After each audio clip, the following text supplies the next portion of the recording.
அன்பான இனிய உறவுகளே, இங்கே செலியனை கடத்திடுறாங்க. எங்கே போனா அப்படின்னு சொல்லிட்டு எல்லாரும் தேடுறாங்க. ஏதும் புரியாமல் தவிக்கிறாங்க. அன்னபூர்ணிக்கு மயக்கமே வந்துடுது. என் பொண்ணு வாழ்க்கை அவ்வளவுதானா, அவளுக்கு கல்யாணமே நடக்காதா அப்படின்னு தவிக்கிறாங்க. சிந்து, பைரவி, ஆர்வம், சிவா எல்லாருமே நாலா பக்கமும் தேடி போங்கன்னு எல்லாத்தையும் ஆள் அனுப்புகிறாங்க. எல்லாருமே வந்தவங்களாம் கொஞ்சம் பொறுமையாக இருங்க, கண்டிப்பாக கல்யாணம் நடக்கும், மாப்பிள்ளை எங்கேயாவது இங்கே தான் போயிருப்பாரு அப்படிங்கிறாங்க. ஒவ்வொருத்தரும் ஆளை வச்சு தேடுறாங்க. பைரவி ரொம்ப ஃபீல் பண்ணுறாங்க. சிந்துவும் அதே மாதிரி தான். இப்போ என்ன பண்ணுறது அப்படிங்கிறாங்க. ஒவ்வொரு இடமும் தேடி போயிட்டு கிட்டன்ஸில் கண்ணு கட்டின தூரத்துக்கு போயிட்டு வந்துட்டோம், யாருமே காணுமே, அவன் எங்கே போனார்னே தெரியலையே அப்படிங்கிறாங்க. சிந்து பார்க்குறாங்க. எப்படி காணாமல் போயிருப்பாரு? அப்பா பயந்துருப்பான், அதான் போயிருப்பான் அப்படின்னு மகா சொல்ல, என்ன மகா சொல்கிற, பயந்துருந்தா அவன் ஏன் இது வரைக்கும் வரணும்? வந்திருப்பான், இப்போ சண்டையெல்லாம் பார்த்துருப்பான், அதனால எங்கேயாவது ஓடி இருப்பான் அப்படிங்கல. அங்கே இருந்து சில பேர் ஓடி இருக்காந்தா அப்போ சண்டை வந்துச்சு பாருங்க, அப்போவே அவன் ஓடி இருக்கணுமே, கரெக்டாக முகூர்த்த நேரத்துக்கு வேட்டி சட்டையெல்லாம் கட்டிட்டு வாங்க, நல்லபடியாக கல்யாணத்தை முடிப்போம் அப்படின்னு எல்லா பிரச்சனையும் முடிஞ்சதுக்கு அப்புறமா மாப்பிள்ளை ஓட போறாரு அப்படிங்கிறாங்க. அதானே அப்படிங்கிறாங்க. இதில் ஏதோ ஒரு சதி நடந்திருக்கு அப்படிங்கிறாங்க.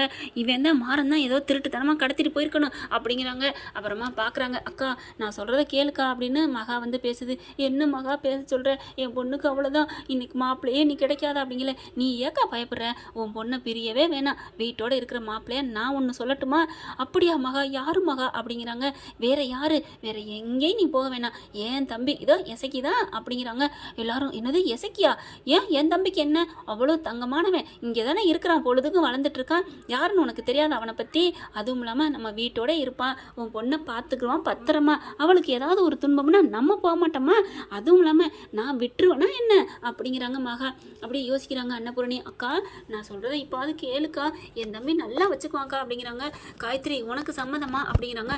காயத்ரி அப்படியே அழுகுது, எனக்கு வேணாம் அப்படின்னு சொல்லிட்டு, அக்கா அவள் அப்படிதான்க்கா சொல்லுவா, நீ அதெல்லாம் நினைக்காதக்கா, எசக்கி கிட்ட கேளுங்க அப்படிங்கிறாங்க. எசக்கி உனக்கு சம்மதமா? அக்கா எனக்கு என்னக்கா, செலியனே கூட்டி வந்துடலாம்க்கா, செலியனை தான் தாலி கட்ட சொல்லுவோம், வேணாக்கா எனக்கு அதெல்லாம் வேணாக்கா, நீ என்னக்கா, நீ நான் யாரு, காயத்ரி யாரு, அது அழகண்ணா, அது படிப்பண்ண, அந்த பிள்ளை நல்லா இருக்கட்டும்க்கா, வேணாக்கா அப்படின்னு நல்ல பிள்ளைய நடிக்க. டேய் ஓவரம் நடிக்காதடா, போதும்டா, பேசாமல் வாயை மூடிட்டு சரிக்கா நீ சொன்னா சரிக்கான்னு சொல்லிட்டலக்கா, இப்போ பாரு அப்படின்னு சொல்லிட்டு, அக்கா நான் சொன்னால் கேட்பான், நான் இப்போ சொல்லிட்டேன், இந்த அக்கா வேணும்னா தாலி கட்டுன்னு இப்போ சொல்லிட்டேன், இப்போ பாரு என் தம்பி சம்மதம்னு சொல்லுவான் அப்படிங்கல. படார்னு அன்னபூர்ணி காலில் விழுகிறாங்க. எசக்கி மகா காலையும் விழுகிறான். நீங்கள் ரெண்டு பேரும் எனக்கு அம்மா மாதிரி, சாமி மாதிரி, சாமி சொன்னால் அதை தடுக்க முடியுமா என்ன?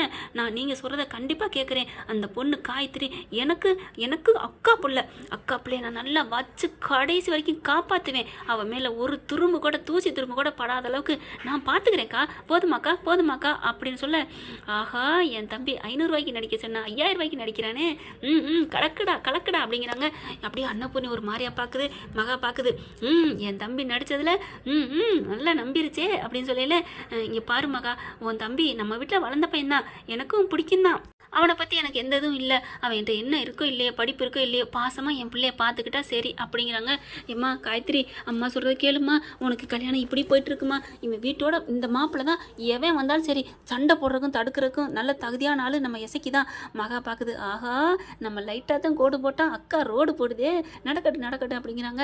அதுக்கப்புறம் பார்த்தா சரின்னு சொல்லி ஆர்வம் பார்க்குது. சிவாவுக்கும் பிடிக்கலங்க, இது எனக்கு என்னமோ பிடிக்கலம்மா, நீ சும்மா இருடா, மாமா பாவம் இல்லடா, உங்களெல்லாம் தூக்கி வளர்த்த வேண்டாம், அவனுக்கு ஒரு நல்ல வாழ்க்கை அமைய வேணாமா, அதுவும் நம்ம வீட்டிலே இருப்பாடா காயத்ரி, அந்த நம்ம வீட்டிலே இருப்பாங்கிறதுனால எல்லாரும் சம்மதிக்கிறாங்க. இந்த பிள்ளையும் சரின்ட்டு வேற வழி இல்லை, அம்மா சொல்லிடுறாங்க இல்லையா, அதனால புடவையெல்லாம் கட்டி தான் இருக்கிறாங்க. மணமேடையில் வந்து உட்கார போகிறாங்க. அடுத்து பார்த்தா டே போய் வேட்டி சட்டை கட்டிட்டு வாடா அப்படின்னு இசைக்கு சொல்ல, இதோ போகிறேக்கா, பார்த்தா அவ்வளோ சந்தோஷமா அப்படியே ரெடியாக இருந்த மாதிரி போகிறாங்க. சிந்து பார்க்குது, டவுட் ஆகுது. பைரவியும் அதே மாதிரி, ஏன் சிந்து ஏதாவது உனக்கு டவுட் இல்லை, என்னமோ ரெடியாக எப்படா சொல்லுவாங்கிற மாதிரில இந்த இசைக்கு போகிறான். சிவாட்ட வராங்க, ஆர்வத்தை கூப்பிட்றாங்க. எனக்கு என்னமோ ஒரு சந்தேகமாக இருக்குது. என்ன சந்தேகம்? மாப்பிள்ளை இதை விட்டு போனதுக்கு இந்த இசைக்கு தான் காரணமாக இருக்குமோ அப்படின்னு சிந்து சொல்ல, நீ என்ன ஏதாவது சொல்லிக்கிட்டே இருப்பியா? இல்லைங்க, உங்கள் அம்மாவும் உங்கள் மாமாவும் ஏதோ பிளான் போட்டிருக்கான்னு எனக்கு தோணுது. இங்கே பாரு சிந்து, நீ அப்போவே எங்கள் அம்மா மேலே கம்ப்ளைண்ட் கொடுத்த, நான் அன்னையிலேருந்து அப்போ இருந்தே நான் உன் மேலே கோவத்தில் இருக்கேன், செம்ம காண்டில் இருக்கேன், நீ பேசாமல் இருக்க மாட்டியா? என்னங்க நம்ம காயத்ரி நல்லா இருக்க வேண்டாமா, அதுக்காக தான் நான் சொல்கிறேன் அப்படிங்கிறாங்க. பைரவியும் ஆர்வமும், ஆமாடா சிந்து சொல்கிறது சரியாக தாண்டா இருக்குது, எனக்கு என்னமோ இந்த இசைக்கு மேலே தாண்டா சந்தேகமாக இருக்குது அப்படிங்கிறாங்க. இல்லை எனக்கு என்னமோ அம்மா அப்படிலாம் பண்ணாதுதான் தோணுது. அம்மா அம்மா பாசம் உன் கண்ணை மறைக்குதாடா அப்படிங்கிறாங்க. என்ன என்ன ஆறுமுகம் இப்படிலாம் பேசுகிறீங்க? அம்மா பாசம் கண்ணை மறைக்கிறதா நான் சிந்து கழுத்தில் தாலியை கட்டியிருக்க மாட்டேன். பெரியம்மா பேச்சுக்கு மதிப்பு கொடுத்தானே கட்டுனேன். ஐயோ டாக்டரே, நான் சொல்கிறதெல்லாம் தப்பு இல்லை டாக்டர், நீ சொல்கிறது சரிதான், நான் சொல்கிறத புரிஞ்சுக்க டாக்டரே, கொஞ்சம் யோசிச்சு பாரு கண்ணை மூடி. உடனே மாப்பிள்ளை ரெடி ஆகிட்டு டக்குன்னு ஏன் கேட்கணும்? எத்தனை வாட்டி இதே மாதிரி கல்யாணம் நின்றுருக்கு, அப்போல்லாம் ஏன் எசிக்க சொல்லலை? இப்போ பிளானை போட்டுட்டாங்க அப்படிங்கிறாங்க. இல்லை சிந்து, அவங்க பாவம் அப்படின்னு கூட நினச்சிருக்கலாம் இல்லையா அப்படின்னு சிவா சொல்ல. ஐயோ டாக்டரே, நீ யோசனை பண்ணி பாரு டாக்டர் அப்படிங்கிறாங்க. நீ நல்லா நினச்சி பாரு, மாப்பிள்ளை ஓடி போகணும், காணாமல் போகணும், பயந்து போகணும் அப்படின்னா அப்போ கலவரம் நடக்கையில ஓடி இருக்கணும்ல. நல்லா அது வரைக்கும் இருந்தார், தாலி கட்ட போகிற நேரத்துக்கு ஓடி போகணும், அப்போ இதுக்கு தான் கடத்திருக்கணும் அப்படிங்கிறாங்க. சிந்து சொல்கிறத கொஞ்சம் யோசிச்சு பார்க்குறாரு. அதுக்கப்புறம் என்ன பண்ணாங்க, சரி பாப்பா நடக்கட்டும் அப்படிங்கல. சிந்து என்ன பண்ணுது, இங்கே பாருங்க நம்ம எல்லா ரூமே தேடி பார்த்துட்டோம், நம்ம எசைக்கு ரூமுக்கு போகவே இல்லை, போய் தேடி பார்ப்போமா அப்படிங்கல. ஆமாம் இல்லை அப்படிங்கிறாங்க. எசைக்கு ரூமும் போகலை, உங்கள் அம்மா ரூமுக்கும் போகலை. அட அம்மாவுக்கும் எசைக்கும் ஒரே ரூமு தான் அப்படிங்கிறாங்க. சரி வாங்க போவோம் அப்படிங்கிறாங்க. போகிறாங்க. அப்படி சரி நம்ம இப்போ நேராக போனால் போக முடியாது, சிந்து நீ போயிட்டு எல்லாத்துக்கும் கூல்ட்ரிங்க்ஸ் கொண்டாந்து கொடு அப்படிங்கிறாங்க. இதோ போகிறேன் அப்படின்னு கிச்சனுக்கு போகிற மாதிரி இந்த பிள்ளை இங்கிட்டு போகுது. சிவா என்ன பண்ணுறாங்க, ஹலோ சொல்லுங்கள் சார் அப்படின்னு சொல்லிட்டு வெளியில் போயிடுறாங்க. எங்கள் மாமாவுக்கும் என் தங்கச்சிக்கு தான் கல்யாணம், வந்துருங்க சார் அப்படின்னோன்னே எசைக்கும் அப்படியே மகாவுக்கும் சந்தோஷம் தாங்கலை. ஆஹா சிவாவே சம்மதிச்சிட்டானே, அப்புறம் என்ன அப்படிங்கிற மாதிரி ஹாப்பியாக இருக்காங்க. ஆறுமுகத்தை கூப்பிட்றாரு. ஆறுமுகம் அந்த பக்கம் போக பைரவி இந்த பக்கம் போயிடுது. 4 பேரும் அப்படியே இங்கிட்டோ போயிட்டு கரெக்டாக எசைக்கு ரூமுக்குள்ளே போயிடுறாங்க. எசைக்கு ரூம்லேயே பார்க்குறாங்க, கட்டில் பார்க்குறாங்க, அங்கே எங்கேயும் பார்க்குறாங்க. எங்கே காணுமே சிந்து, பாத்தியா காணுமே அப்படிங்கல. ஐயோ இங்கே தான் இருக்கணும், ஏன்னா வெளியில் எல்லா இடத்துலையும் தேடிட்டு வந்துட்டீங்க, சுற்று வட்டாரத்தில் யாருமே இந்த மாதிரி மாப்பிள்ளையை பார்க்கல கடத்தலைன்னு சொல்லிட்டாங்க. அப்படி இருக்கல இந்த மண்டபத்துக்குலாம் இருக்கணும் டாக்டரே, நம்பு டாக்டரே அப்படிங்கிறாங்க. சரி சரி அழுகாத விடு, இப்போ மட்டும் நீ சொன்ன மாதிரி நடந்துருச்சுன்னு வச்சுக்க. ஏன் நடந்துருச்சுன்னா என்ன டாக்டரே பண்ண போகிற அப்படின்னு அப்படி தோளோட உரசிக்கிட்டு கண்ணத்தை பிடிச்சி கிள்ளுது. என்ன டாக்டரே பண்ணுவேன், இப்படி என் கண்ணத்தை பிடிச்சி கிள்ளி முத்தம் கொடுப்பியா டாக்டரே அப்படின்னு சிந்து சொன்னேன். பைரவியும் ஆர்வமும் பைரவி தலையில் அடிச்சுக்குது. சிந்து எந்த நேரத்தில் எதடி பேசுகிற? அக்கா இது பைரவி, உனக்கு இதெல்லாம் தெரியாது, கரெக்டான நேரத்தில் நம்ம டக்குன்னு காரியத்தை சாதிக்கணும், நீ இப்படிலாம் பேசிக்கிட்டு இருக்க அப்படின்னு சிந்து கிடைக்கிற கேப்பில் கிடா விட்டிக்கிறாங்க. அடுத்து பார்த்தா ஆர்வம் பார்க்குது. கரெக்டு தான் சிந்து, அதாவது கிடைக்கிற நேரத்தில் காற்றுள்ள போது தூத்திக்கணும் தான் அப்படின்னு சொல்லிட்டு தள்ளு அப்படின்னு பைரவி ஒரு உரசிட்டு அங்கிட்டு தேடுறாரு. பாரு எருமை அப்படின்னு சொல்லிட்டு பைரவி திட்டுது. அதுக்கப்புறம் பார்த்துக்கிட்டு சிந்து அப்படி டபக்குன்னு படுத்து கட்டிலும் கீழே பார்க்குறாங்க. ஒரு பெட்டி இருக்குது. டாக்டரே அப்படிங்கிறாங்க. என்னாச்சு, இங்கே செலியன் இருக்கானா? செலியன் இல்லை, அப்புறம் ஏன் பக்கி கத்துன அப்படிங்கிற மாதிரி பார்க்குறாரு சிவா. ஐயோ உள்ளுக்கு ஒரு ட்ராலி பை இருக்குது அப்படிங்கிறாங்க. என்னது சொல்கிற? ஆமாம் அப்படின்னு சொல்லிட்டு வெளியில் இழுக்கிறாங்க. இழுக்க முடியல டாக்டரே. டக்குன்னு என்ன பண்ணுறாங்க, ஆர்வம் சிவா வந்துடுறாங்க. அதை பிடிச்சி இழுக்கிறாங்க. இழுத்து அப்படியே இழுக்க கடின்னு வேணுக்குன்னே சிவா மேலே விழுகுது நம்ம சிந்து. ஏய் தள்ளு, வேணுக்குன்னு தானே விழுகிற? டாக்டரே நீ தான் சொல்லியிருக்கில்ல, நான் சொன்னது நடந்துருச்சுன்னா என்ன வேணாலும் செய்வேண்டு அப்படிங்கிறாங்க. சரி அது நடக்கட்டும், நீ கேட்குறதுக்கு மேலே நான் செய்வேன் அப்படிங்கிறாங்க. டாக்டரே ஆண்டவா முகாம்பியா கருணை மகமாயி விநாயகா முருகா ஊரில் இருக்க எல்லா தெய்வங்களே இயேசுவே அல்லாவே இங்கே இந்த பெட்டிக்குள்ளே அந்த செலியன் மாப்பிள்ளை இருக்கணும். அப்படி இருந்துட்டா நான் காலையும் மாலையும் நல்லா சாப்பிட்டுட்டு ஒரு விரதம் இருக்கிறேன் அப்படிங்கிறாங்க. என்னது, என்ன பக்கி வேண்டுன்னு சாப்பிட்டுவிட்டு விரதம் இருக்கிறியா அப்படிங்கிறாங்க. சரி விடு டாக்டரே, எனக்கு வயிறு பசி தாங்காது, மனசில் தெய்வ பக்தி இருக்குல்ல, விடு டாக்டர் எப்படி இழு அப்படின்னு சொல்லி இழுக்கிறாங்க. அதுக்கப்புறம் கனமாக இருக்குது. ஓப்பன் பண்ணி பார்க்குறாங்க. அதுக்குள்ளே வெளியிலே ஒரு துணி தெரியுது. அப்படியே வாயை பொழக்கிறாங்க சிந்து. டாக்டரே நான் சொன்னேன்னா பார்த்தீங்களா பார்த்துங்க, மாப்பிள்ளையை அடைச்சி வச்சுருக்கான். இது என்னது, பணம் மூட்டையா இல்லை மனுஷன் மூட்டையா, இப்படி போட்டு திணிச்சு வச்சுருக்கானே அப்படின்னு சொல்லிட்டு மெல்ல அப்படி தூக்கிடுறாங்க. அதுக்கப்புறம் தண்ணியை தெளித்து எழுப்புறாங்க. அதுக்கப்புறம் மாப்பிள்ளையை தூக்கிடுறாங்க. டாக்டரே எப்படி என்கிட்ட தோத்துட்ட, ஏய் கிடக்கிறதான் கிடக்கட்டும், எதை தூக்கி மெத்தையவேன்னு சொன்ன மாதிரி நீ என்ன அதெல்லாம் அப்புறம் பார்த்துக்கலாம், என்ன சொல்லியாச்சு, என்ன ஆச்சு, யாருன்னே தெரியல, என்னை கடத்தி கொண்டு இங்கே வச்சுட்டாங்க அப்படிங்கிறாங்க. யாருன்னு தெரியலையா, கை பொண்ணுக்கு எதுக்கு டாக்டரே, கண்ணாடி அந்த எசைக்கு தான் அப்படிங்கிறாங்க. சரி இப்போ என்ன பண்ணலாம், நீ வா நமக்கு சீக்கிரம் கூட்டிகிட்டு போவோம், அவன் தாலி கட்டுறதுக்குள்ளே போகணும் அப்படிங்கிறாங்க. அதுக்குள்ளே மாப்பிள்ளை வந்துடுறாருங்க.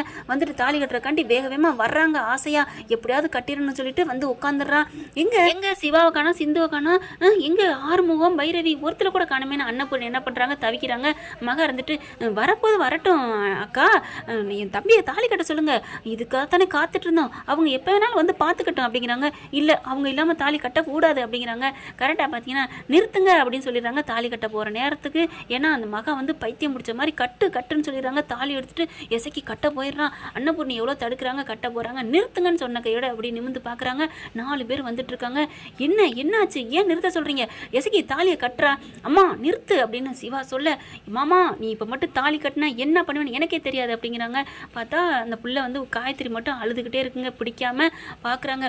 இப்போ எதுக்கு நீ இப்போ மாப்பிள்ளை வேணாமா, என் தம்பி தான் மாப்பிள்ளை, உலகத்தில் எந்த மாப்பிள்ளையும் மாட்டேங்கிறானே, யார் மாட்டேன்னு சொன்னது, அவளுக்கு மனசுக்கு பிடிச்ச மாப்பிள்ளை ரெடி ஆயிட்டான் அப்படின்னு சொன்னோன்னே, என்னது ரெடி ஆயிட்டானா, ஆமா இங்கே பார் அப்படின்னு சொன்னோன்னே 4 பேர் அப்படி திரும்புகிறாங்க. மாப்பிள்ளை செலியை நிற்கிறான்.